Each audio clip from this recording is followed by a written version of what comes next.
2001년 3월 6일 화요일 일본 홋카이도 무로란시에서 당시 사카에 고등학교 1학년에 재학 중이던 만 16세치다 아사미 양이 평일 대낮 번화가 한복판에서 흔적도 없이 사라지는 전대미문의 실종 사건이 발생했습니다. 사건 당일은 홋카이도 도립고등학교의 신입생 입학시험일이었기 때문에 아사미가 다니던 학교를 포함하여 무로란 시내 대부분의 학교가 일제히 휴교를 한 상태였습니다. 이로 인해 평일 낮 시간에 갑작스러운 자유시간이 생기게 된 아사미는 평소 자신이 손님으로 자주 방문하며 친분을 쌓아두었던 집 근처의 특정 빵집 본점에서 열리는 커피 제조 강습을 신청해둔 상황이었습니다.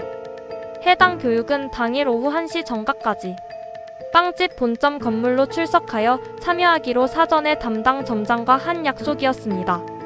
오전 11시 30분쯤 아사미는 연한 베이지색 블레이저에 청바지를 입고 초록색 가죽 구두를 착용한 지극히 평범한 일상복 차림으로 무로란시 고간회정에 위치한 자택 현관문을 나섰습니다.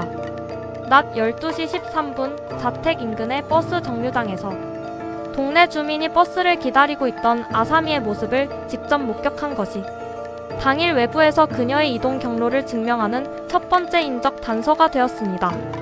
아사미가 탑승한 시내버스는 당초 목적지였던 커피 강습 장소인 빵집 본점의 바로 앞에 위치한 정류장을 정차하여 통과하는 노선이었습니다. 일반적인 버스 운행 흐름대로라면 12시 56분쯤 해당 정류장에 정확히 하차하여 도보로 이동했을 때 원래 약속 시간이었던 오후 1시엔 무조건 도착하는 루트였습니다. 그러나 아사미는 목적지였던 빵집 본점 앞 정류장에서 내리지 않는 뜻밖의 행적을 보였습니다. 그녀는 버스에서 하차하지 않은 채 약 7분가량의 거리를 더 이동하여 오후 1시 3분쯤 하쿠초다이 노선의 종점구역 부근에 위치한 정류장에 하차했습니다. 버스에서 내린 직후 아사미는 정류장에서 불과 몇 미터 거리에 인접해 있던 대형 쇼핑몰인 무로란 서티 건물 내부로 곧장 걸어 들어갔습니다. 쇼핑몰 내부 매장에 설치되어 있던 카메라에는 아사미가 1층 화장품 코너 앞 복도를 혼자 걸어서 지나가는 형태의 모습이 매우 선명하게 기록되었습니다. 이 폐쇄회로 영상 기록은 현재까지도 아사미의 생전 마지막 움직임을 포착한 유일한 시각 자료로 남아 수사에 활용되고 있습니다. 쇼핑몰 내부를 이동하던 아사미는 같은 학교에 재학 중이던 동급생 친구 2명과 우연히 마주치게 되어 가벼운 목례와 인사를 나누기도 했습니다. 당일 아사미와 직접 대화를 나누었던 친구들은 이후 진행된 경찰 조사 과정에서 그녀의 안색이나 행동거지에서 특별한 불안감, 초조함 혹은 누군가에게 강제로 쫓기는 듯한 이상 징후를 전혀 감지하지 못했다고 일관되게 진술했습니다. 평소의 성격과 전혀 다름이 없는 아주 평온하고 자연스러운 상태였다는 점을 분명히 한 것입니다. 쇼핑몰 건물을 빠져나온 아사미의 이후 상세 행적은 그녀가 소지하고 있던 개인 휴대전화의 발신 및 수신 내역 기록들을 바탕으로 하여 구체적으로 재구성되었습니다. 오후 1시 42분 아사미의 휴대전화로 당시 교제 관계에 있던 남자친구로부터 안부를 묻는 한 통의 전화가 걸려왔습니다.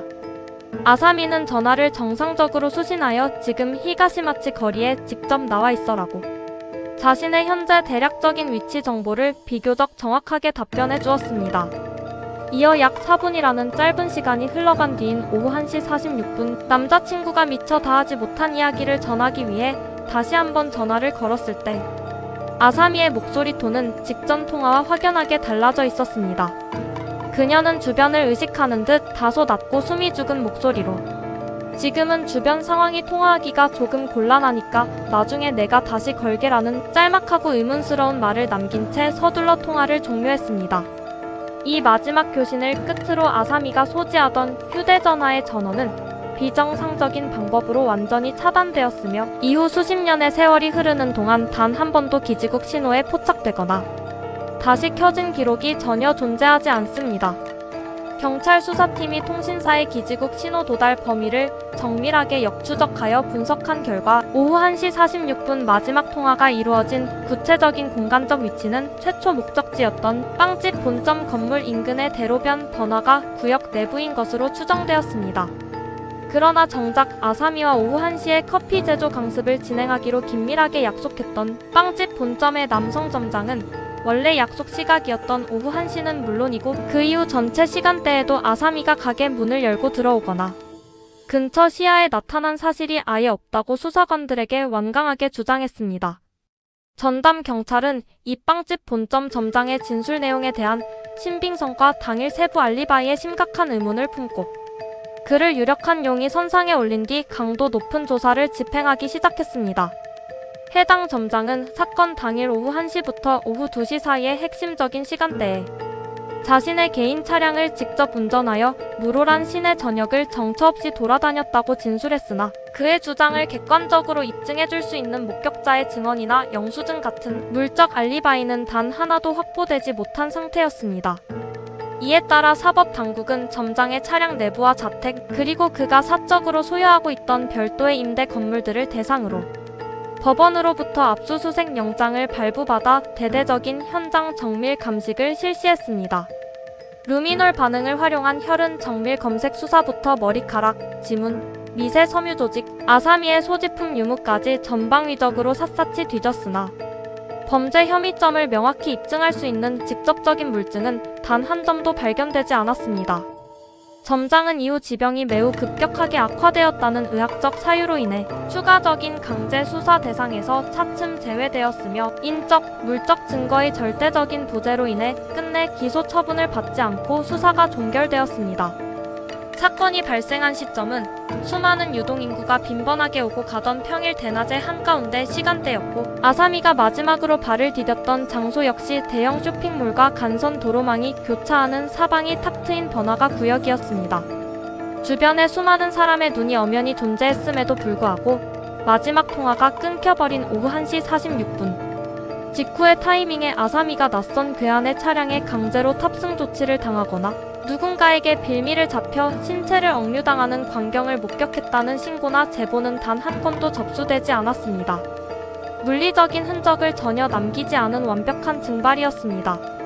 홋카이도 경찰청은 본 사건을 면밀하게 기획된 강력 범죄 연루 실종 사건으로 공식 규정했습니다. 이후 수십 년 동안 누적 인원 무려 4만 8천 명이 넘는 막대한 경찰 수사 인력이 동원되어 무로란시 전역의 폐가, 인근 해안가 선착장, 대규모 산악지대 및 깊은 숲속을 샅샅이 수색하는 대형 작업을 반복적으로 감행했습니다. 매년 아사미가 실종된 시기인 3월 초가 찾아오면 경찰 당국은 시다 아사미 양의 당시 사진과 컴퓨터 그래픽 기술로 현재 연령에 맞게 재현한 예상 용모 변화 이미지를 인쇄한 대대적인 홍보 전단지를 시민들에게 직접 배포하며 아주 작은 단서라도 좋으니 제보해달라고 강력하게 호소하고 있습니다. 매년 일정한 수의 제보 전화가 꾸준하게 걸려오고는 있으나 사건의 본질적인 실마리를 완벽히 풀거나 그녀의 사체 매장지를 정확하게 가리키는 결정적인 단서는 현재까지 완전히 부재한 상황입니다. 오늘 영상이 흥미로우셨다면 구독과 좋아요 부탁드립니다.